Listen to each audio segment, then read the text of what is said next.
Hello, family, friends, and followers. Thank you once again for joining Propcast with Sir Hobs. And of course, welcome to those who are joining us for the very first time. Guys, I must say that I'm super excited yet again for today's episode because we're looking into the true cost of purchasing a property and those hidden costs that you might not be aware of. So we want to again resurrect those hidden costs and put it in the plane so that you know exactly what you are liable for when you buy a property, when you own a property, when you rent out a property, and when you sell a property. So I think for me, I'm just super excited today that we get into the cost. I know that in my first episode, I did touch on the cost, but today I want us to get into details about them. So once again, don't waste time. Grab yourself a cup of coffee, get a pen and paper, and let's get down to business.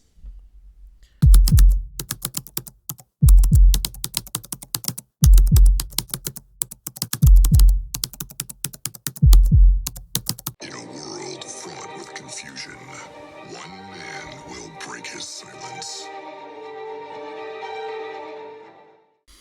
Thank you once again, guys, for keeping up with us.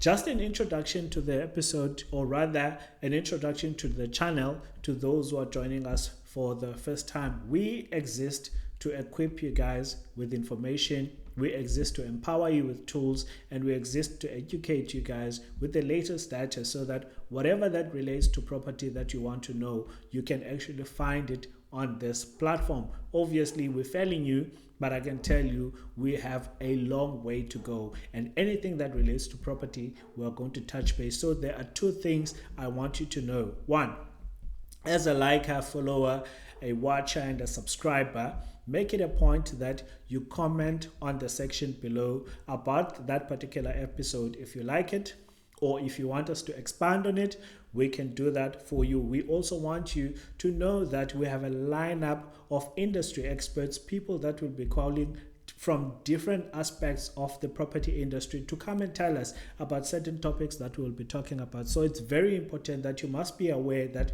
you have an option of commenting below and tell us where we can improve, or where exactly do you want us to repeat or do a part 2 of a particular episode, or you want us to talk about a particular topic that relates to property. We'll be very much happy to do so. And you must also know that some of the episodes, they're not going to be solo. We are going to have industry experts in the studio. We will be talking all things property, and you will be able to benefit on that as well. So kindly make sure that you subscribe, you like, and you share. So now let's get down to business. Now, what are the costs of buying a property? Whether you're buying it for the first time, or you're buying it for the second time or the third time.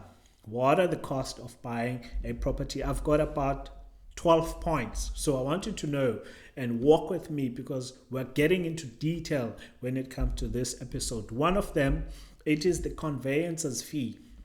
A conveyancer are those attorneys that are appointed by the seller to transfer the property into the seller's name, into your name. There are fees for them, specifically for them. So you are responsible for those as a purchaser. Second one, the bond registration attorneys. These are the attorneys that are appointed by the bank to register the bond in your name, especially if you are borrowing money from the bank to buy a property. So these attorneys are appointed by the bank to oversee the interest of the bank. So they will register that bond against the title deed in your name. So those attorneys, yet again, they have their own fees, and as a purchaser, you are responsible for those fees. Third fees are the deeds office fees. Obviously, both attorneys have to liaise with the deeds office. So all the documentation and the paperwork that needs to go in there, the deeds office charges for that. And of course, as a purchaser, you are responsible for that. The fourth one is the initiation fee. I touched on the previous episode that an initiation fee, it is a fee that the bank charges you for borrowing the money. So if they're giving you 500,000, they'll charge you an initiation fee. If they're giving you $1 million, they'll charge you an initiation fee. If they're borrowing you 20 million to buy a property, they will charge you an initiation fee. So you are responsible for that as a purchaser, which is the fourth cost. The fifth one, the transfer duties. Obviously, these duties is the amount that is paid to SARS when you are purchasing a property that is above R1,000,000. Anyone who purchases a property that is below R1,000,000 does not pay a transfer duty. But if you are buying a property that is above R1,000,000, then SARS will charge you a tax on that. So you are responsible for that. So it's very much important to know as a purchaser that anything below R1,000,000 you don't pay, but anything above R1,000,000 you do pay. And then the sixth cost is the levy clearance fee. Obviously, a seller will pay for all the levies that are due in respect of that property. But of course, a clearance certificate, it is a piece of document that gets to be released by the body corporate to say that this particular seller does not owe any amount in respect of the property for the purposes of the transfer. So it's very important that you know you will not be incurring any costs of a previous owner when you are buying a particular property. So that clearance certificate, there is a fee for it and you are responsible for that as a purchaser. The seventh cost that you are responsible for, depending on which area you are buying in, is the homeowners association fee. Not every area belongs to a homeowners association, but it's very important that when you are looking for a property, always ask if that particular area falls within the ombuds of an association fee, because you will be a member of that and there's a fee that you will need to pay.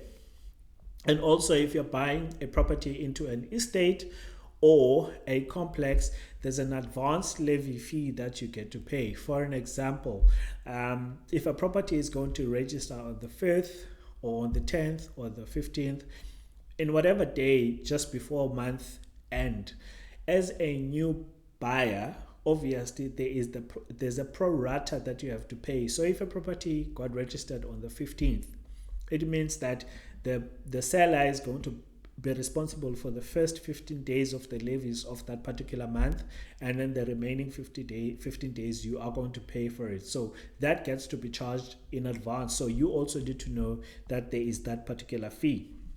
And then of course, if you're buying a property using the bank's money, a bond that is, and the bank decides not to give you, for whatever reason, not to give you 100%, they will either give you 95, 90, 85, 80, or even down to 50%, depending on your affordability or reasons behind that.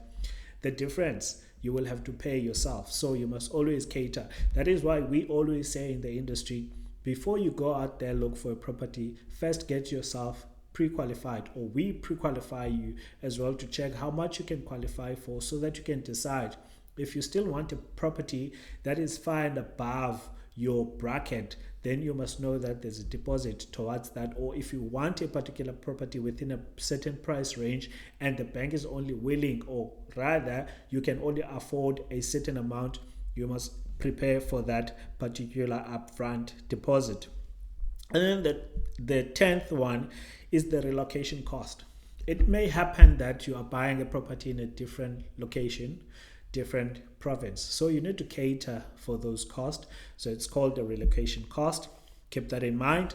And also, if you are buying a property for the first time and you've never owned a piece of furniture, just know obviously the property that you're buying, majority of properties, they don't sell fully furnished.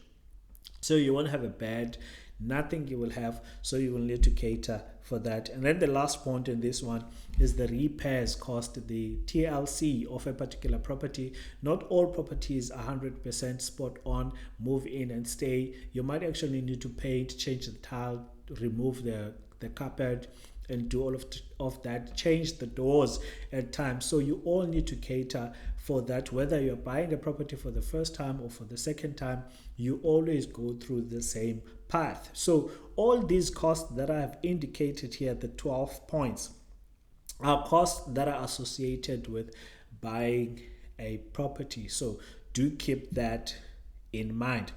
Now let's get to the second point. The second point, these are costs of owning a property. Now that you've passed the stage of buying a property, so what are the related costs of owning a property? It is safe to say that the first ones relates to the once-off costs. You pay them once off, and these ones are ongoing on a monthly basis. And I do understand when it comes to this, that is part of the reason why people don't want to buy properties. It is because of this financial commitment that's never ending. So I have to say that. So, but you have to keep this in mind, especially if you're buying a property for the first time. It's very important. Or you bought a property long time ago, and there are certain fees that you no longer know whether they are applicable, and so forth and so on. But you are owning a property, so it's very important that you must know some of these things. But definitely, you will be affected by some of them. So I'm going to list the cost of owning a property, ongoing costs or fees of owning a property. One of them, it's rates and taxes. What are rates? Rates is an a rate is an amount that gets levied against the value of the property by the local authorities. For an example, you might notice that you know, you live in a community where there are street lights. The municipality needs to make sure that the street lights are functioning, the roads, the sewage system, you know, the cleanliness around the areas, and so forth and so on. So if your property is worth R1,000,000, then maybe perhaps they will charge you a rate of about 250 to 750,000 250 to 750 rands a month for rates. So it's very important that you must know that if you check your municipal bill statement, you will find at the back of that, if you live in Cape Town, you will see the first column will say rate. And of course, based on the value of your property, the municipality get to rebate you on that, but then you are still liable anyway for rates. And then taxes are obviously all the services that are available in that particular plot or a property, such as water, such as the sewage, bin removal, and at times in other municipality, obviously municipalities are still giving electricity to residents. It will also include your electricity over there, but in some municipality, electricity is not part of that. So you will be responsible for the sewage, for water, and the bin removal. Most importantly, also in this particular aspect, are two important fees that you need to know under the rates and taxes. You must know that for all the fees that the municipality charges you, there's VAT that goes into that. So you'll always be charged 15% VAT on an amount that you own on a monthly basis, or whatever amount that is due for you to pay on a monthly basis. There'll be VAT added to that. And also, very important, guys, very important, when you are owing a municipality a certain outstanding amount, say you have not been paying rates and taxes for a certain amount, the municipality charges you an interest on all the outstanding amount after a due date. Let me make an example once again. You are owing the municipality 10,000 rands, and your monthly rates and taxes about 750 a month. Then they will say that 750 is due on the 25th. Then you don't pay that on the 25th. Literally the following day, the municipality is going to charge you interest on 10,750 rands going forward. So you need to know that that particular interest also add into the fees that you will be responsible for forever, as long as you are owning a property. So the second point then that I want to touch on the aspect of charges, or rather cost or fees that you are responsible for as a homeowner, I'm going to touch on the board corporate fees. The first one is the levy. You have to pay the levy for the upkeep of that development. including securities, including maintenance outside, and so forth and so on, and all other services that the body corporate gives to that particular estate or that particular complex. So you pay levies for that. The second cost that you'll find in the levy statement is the CSOS, Community Schemes Onboard Services. There is a fee, again, that you have to pay and responsible for in respect of that statement. There's a reserve fund. The reserve fund is basically for the future maintenance of that development, or rather that complex. So there's a certain amount that the body corporate gets to agree upon to say each member, which is the owner of a unit or a property, must contribute towards the reserve fund, so that in future, after 10 years, we can have sufficient amount of money to repair. But we all know in some of our experiences that even those reserve funds after 10 years, they are never enough. Then what gets to happen in that situation? Then the body corporate will then introduce a special levy for a short period of time to assist the body corporate to do the repairs after 10 years. So keep that in mind, that let's say they will say for a year or 2 years you need to contribute 250 as a special levy, because they intend in the second year or third year to do major repairs, because the reserve funds are not sufficiently enough to cover for the cost of those repairs. So very important, that second point, when it comes to owning a property, there are levies, and in those levies there are those 4 points that you need to be aware of. And then the third point, or rather the third cost that you need to be aware of when you are owning a property, it's standard electricity. You always have to pay electricity, unfortunately, towards your property. Number 4, you have to pay, you will be responsible for the maintenance of that property, because if you don't maintain it, it's going to be run down over a period of time. So maintenance you need to be aware of.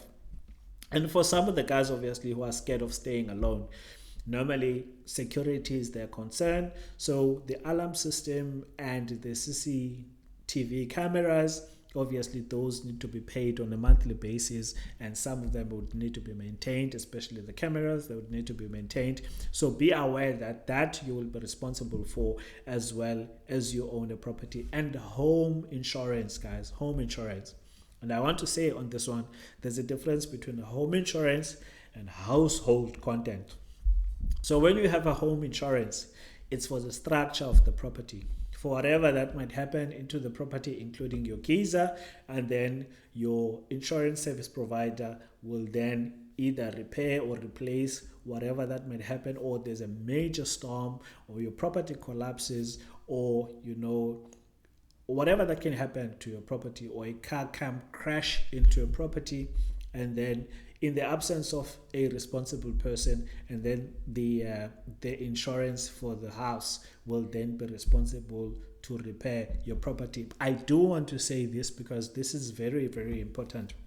When you take up a bond, you will always get a quotation to say, for a 2 million rand property or for a 500 rand property, this is the premium for the month. But they will always say in those documentations that this is up to a certain value. For an example, they will say, we will replace your property should something happen up to a value of 2 million or up to a value of 2.5 million. But it happens over time that you are the owner of the property for the longest time, and the value of that property actually has increased to 3 million, 4 million, and at times up to 5 million, but your insurance remains at 2 million or 2.5 million. Something happens to your property, the structure collapses, and then you want your insurance service provider to replace your building. Please do know that they can only replace up to the value you guys have agreed upon in the beginning. Now that the property has increased in value, the cost of replacement has gone up, whether the material is expensive, the builders are expensive in terms of their levy and so forth, it's not their responsibility. So it's always important that as you see the value of your property increases, go back to your house insurance provider and tell them that this is the valuation certificate that I have received for my property. Can we review the replacement value? So that's very important. So house insurance, very important. You need to make sure that you have that and it gets covered. And also I've touched on the household contents. So if someone breaks into your house, steals everything while you are on holiday or you're back home or whatever that might happen, or you are hospitalized for a certain period of time, and then housebreakers come in and take everything, you cannot claim your lost contents against your house insurance, because household content insurance is something else that's different. So if you want to make sure that the value of your household contents is also secured, you must actually do an inventory of all the stuff that you have at home and then submit them to your insurance service provider and say, here are the household contents that I have, here are the values of them, then I would like to get a new premium to cover these as well. So anything that might happen, or whether your house burns, and then the insurance will then be able to replace your lost household contents. So keep that in mind as well, that as a house owner, you are responsible for that. And also, though, for those who are staying in complexes, there is a device that you have to buy water and electricity. So the service provider that maintains and is a middleman between either the municipality or ESCOM to provide water, they actually charge a service fee for those devices. So you might not be aware of those because you don't get a monthly statement for them, but the service providers don't have a problem giving you the basically the statement if you request, but just keep in mind that you have that fee as well that gets to be paid by you. And this is how they charge. Every time you buy water and electricity, they just deduct their monthly service fee from that. I'm not sure how much is it, but I don't think it's too expensive. But the worst case scenario that I've seen was a gentleman who had a property for more than 2 years. No one was staying in the property, and at the time of selling the property, he had a humongous debt that he needed to pay. So those are the second 2 points that I want to highlight when it comes to owning a property: rates and taxes, levies. Now let's get into the cost that are associated with a person taking up a bond when buying a property, or when owning a property, or when letting out a property, or even when selling a property. So it's very important because this is applicable across the board for those who have used the bank's money to buy a property. The obvious one, it's a monthly installment. You are responsible for the installment for the amount that you have borrowed from the bank, and also the monthly interest. So how can I best explain the monthly interest issue? Okay, so what the bank does, obviously, they will say on the quotation when you take up a bond that we're giving you this R1,000,000 over 20 years, and then over 20 years you will be owing us 2.2 million. But of course, they're not going to take that 1.2 million and put it in the bond, in your bond account immediately. But what they will do is they will charge you an interest on a daily basis on an outstanding bond, and it accumulates or gets accrued after a month. Then they carry that over into the outstanding bond that you have with the bank. I'm going to make a simpler example to that effect. Let's say your bond is about 500,000 and your installment is 5,000 or 6,000 per month. Then what gets to happen? The interest gets accumulated, gets charged on a daily basis, accrued, and then gets paid, get added over into your bond. So when you pay your installment month end, you find that 4.8 of that 5,000 gets swallowed up by the interest, and then only 200 Rand pays the actual capital. So that is why you find that you've been paying your bond for 2 years, 3 years, even 5 years, and there's not much movement. It's because the bank first takes the interest before you hit the capital. And I think the capital gets to reduce drastically when you reach about 10 years or so if you've taken a bond of 20 years. So just keep that in mind, that there is a monthly interest that you need to pay, which gets accrued and added to your outstanding bond. Secondly, the house insurance cover. The house insurance cover has an interest as well, and I'm sure a lot of people are not aware of this, but I will explain. So let's say the bank gives you a bond and says to you, your premium per month towards your house insurance is going to be 250 per month, but then over 12 months it's going to be 3,000 rands. You accept that, you sign off, and then we're good to go. The property gets registered in your name. So what happens then is, then the bank will pay the service provider in advance the 3,000 rands for the insurance for the year, and then obviously that becomes a debt to you for that particular year. Again, that debt get added to the outstanding bond, and then you also get to be charged an interest on that on a daily basis, because when the bank calculates the interest on a daily basis on what is outstanding, that is also inclusive of the house insurance.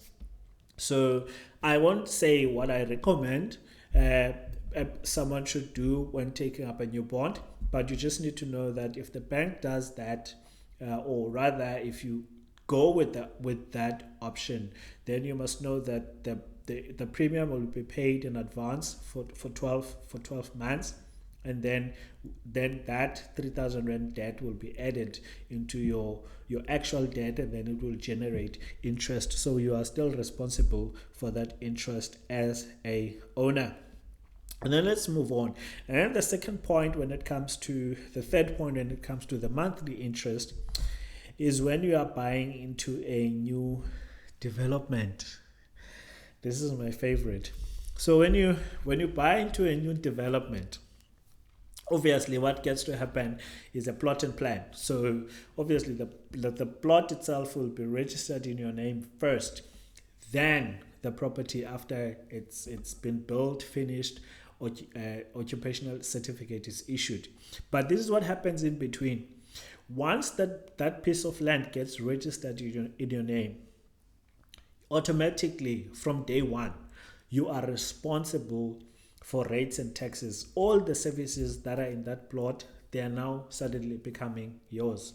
There's no structure yet, there's nothing, the development has not started, but what the bank did, they gave the amount into the developer for the particular piece of land, and then that land gets registered in your name, and then you become responsible from that day going forward. So that's the first thing that you need to know when it comes to buying into a new development. Secondly, because the bank has paid a certain portion out to the developer for the piece of land, you will be responsible for the interest of that particular amount from day one, even though there's no structure.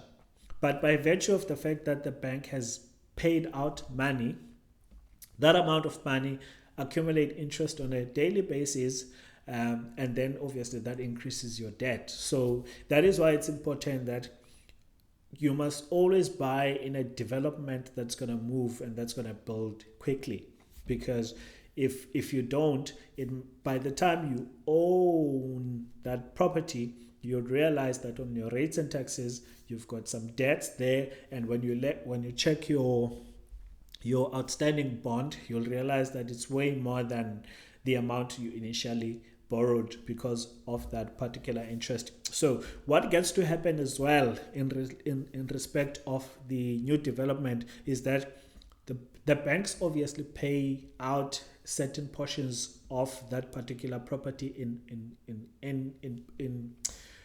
they call it progress payments. They, let's say for argument's sake, you are buying for R1,000,000, so they'll, and the plot is 400. They'll pay 400 out. They charge you interest on that. Then they pay 200 after a month or so. They charge you on that. Then they pay another 100,000. Then they pay another. For every time they pay out money, they generate interest for themselves on the amount that they have paid.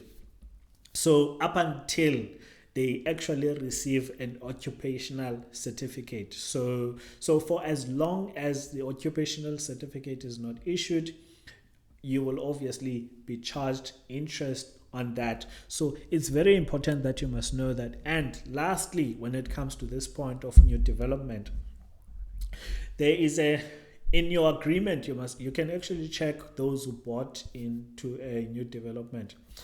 The agreement of the banks, they would say,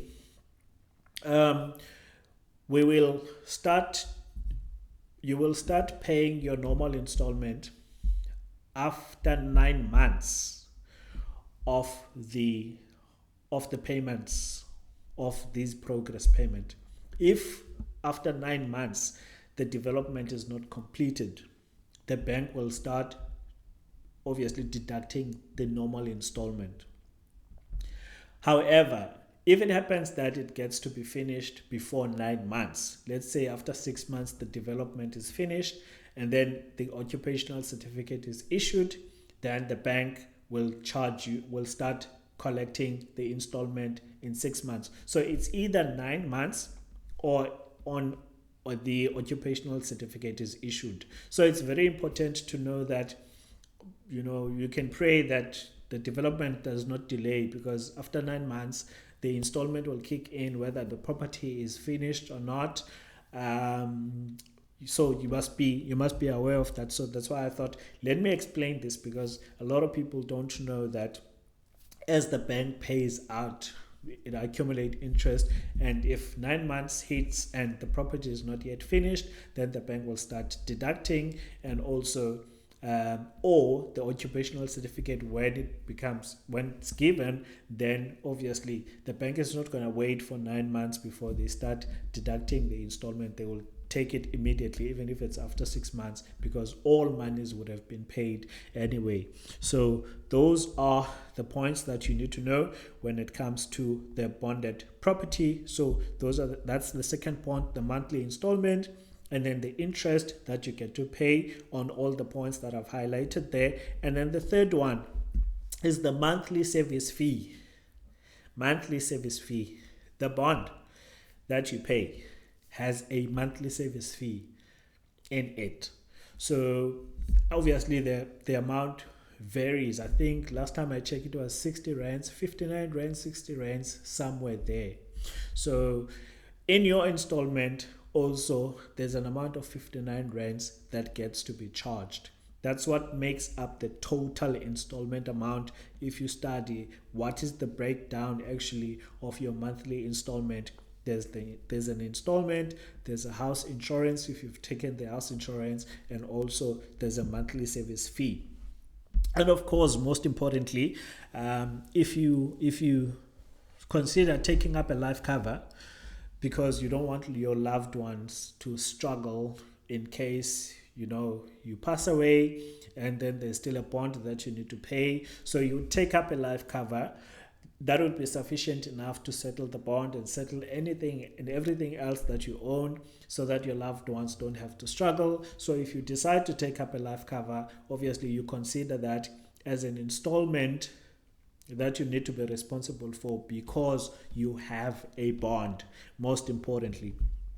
And also, again, I'm going to touch on one aspect that a lot of people don't know: the credit life. There's a difference between a life cover and a credit life. So a life cover you can take with your bank, you can take with the other service providers.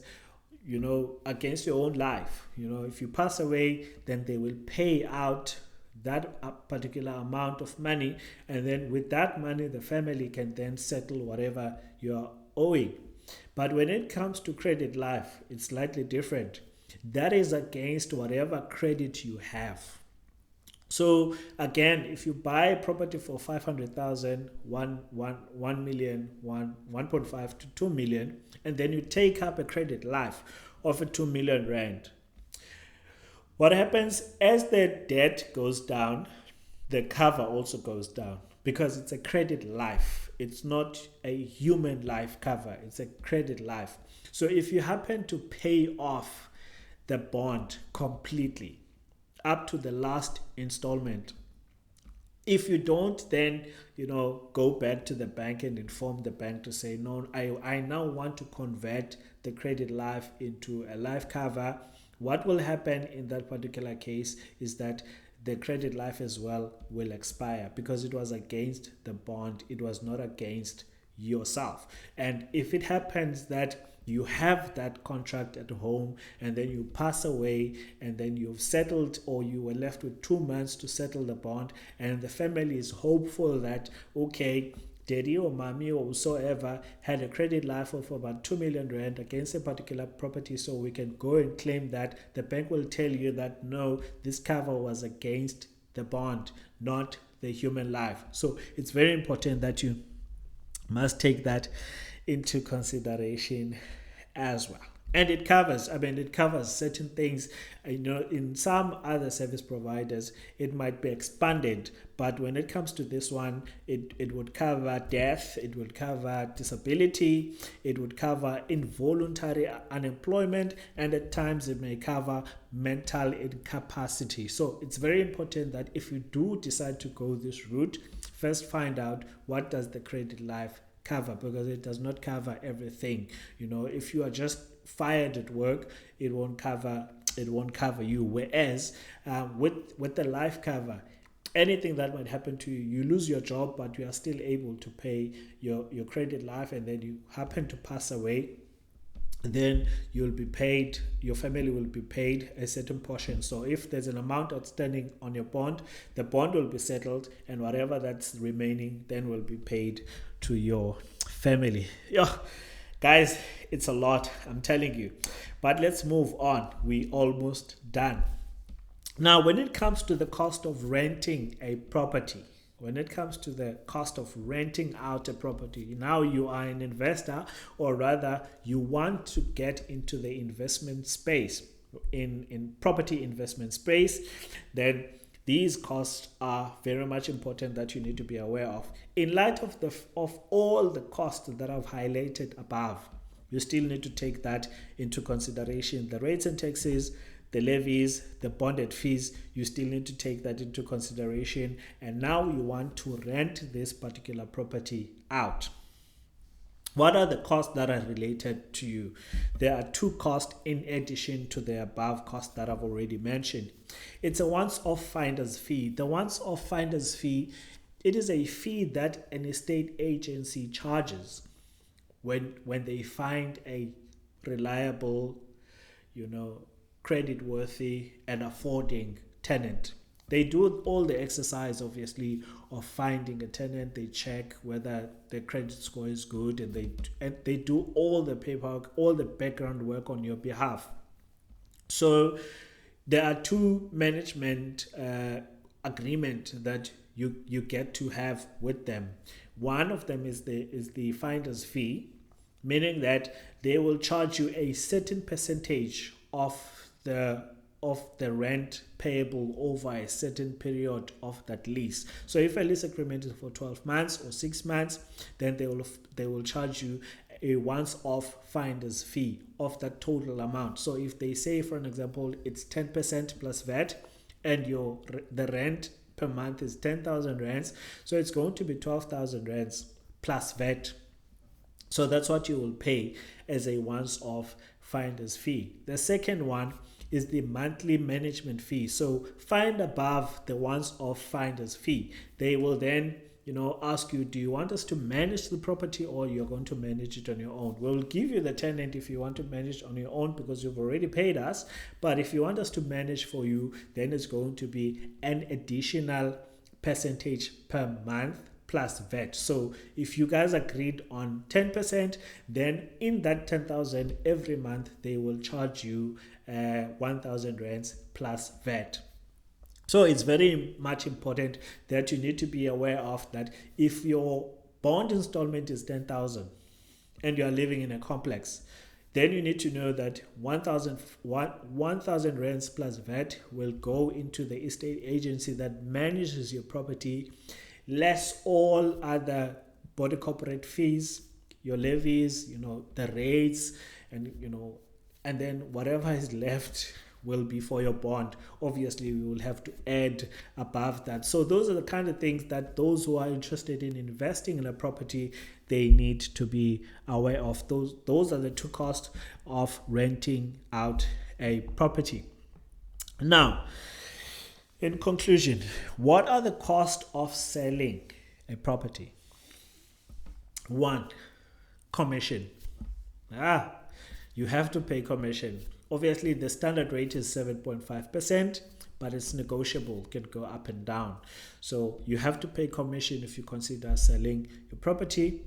You also need to pay the bond cancellation fee. So a bond cancellation fee, once again, you go to the bank and say, I want to cancel this bond because I've sold it. And then the bank will appoint attorneys who are going to do, again, the paperwork of cancelling that bond, against your title deed or in your name and so forth and so on. So then those fees will be paid by you. I think they're roughly between 5,000 to 6,000, somewhere there, 6.5 to 7,000, but I don't think they exceed 7,000. I'm just not quite sure, but you are responsible for paying for those cancellation fees. Number 2, you will, under the cancellation of the property, you will also be responsible for paying your rates, your outstanding rates. So on this one, very importantly, the municipality will charge you 3 to 6 months worth of monthly services in addition to what you owe.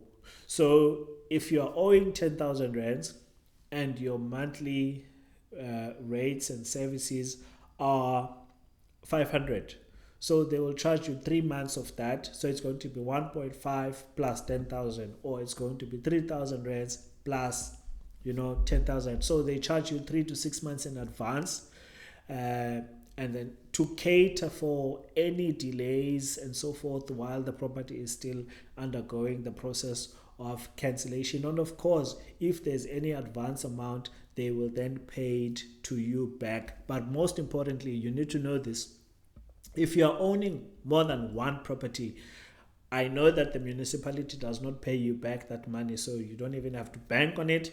They're going to take that money and look where else do you owe, rates and taxes, and then they will credit that particular account with that money. So very importantly, rates, you need to know that they will charge you 3 to 6 months worth of monthly contributions in addition to what is outstanding.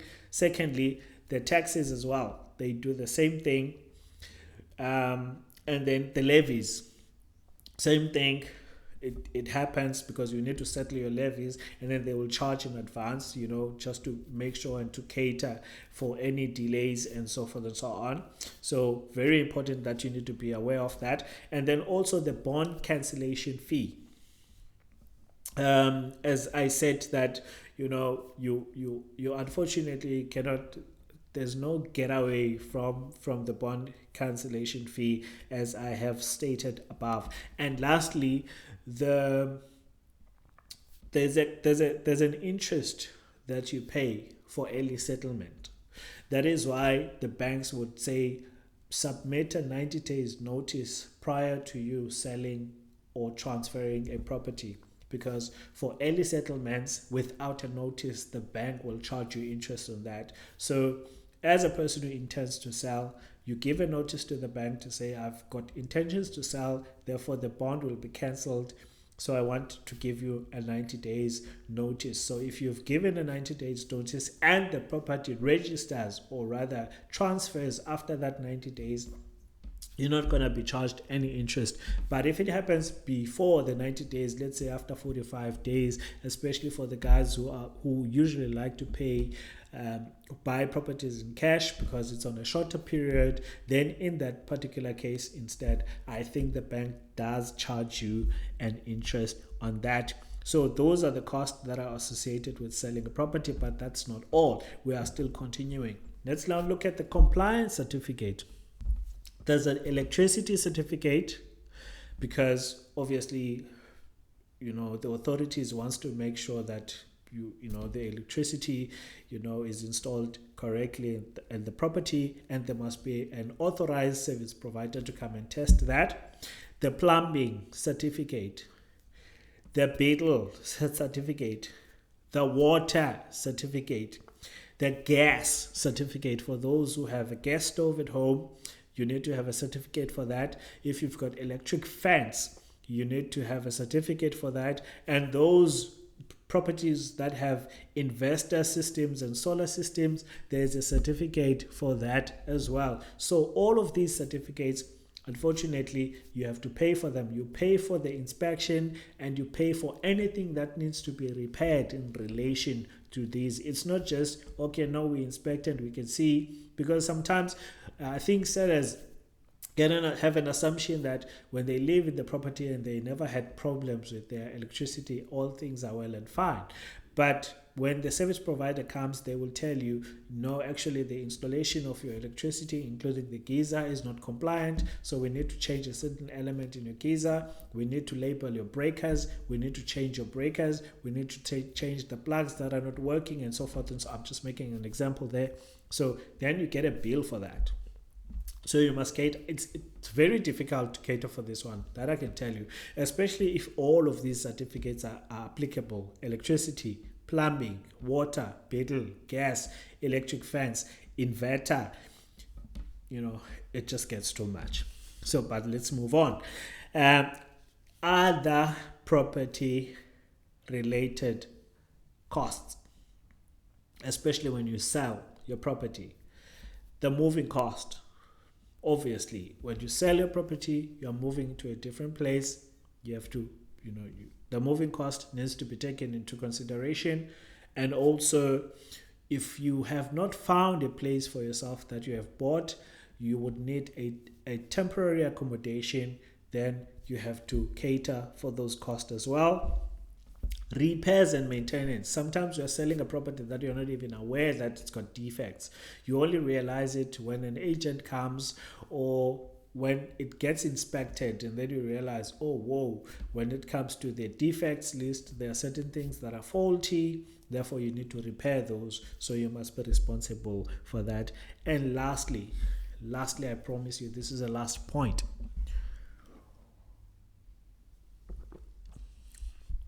If over the period of owning that particular property, you decided to extend your property without approved plans, and then you sell your property through a bond, or in whichever way someone is interested to buy the property, and they ask for approved plans, you will have to provide them.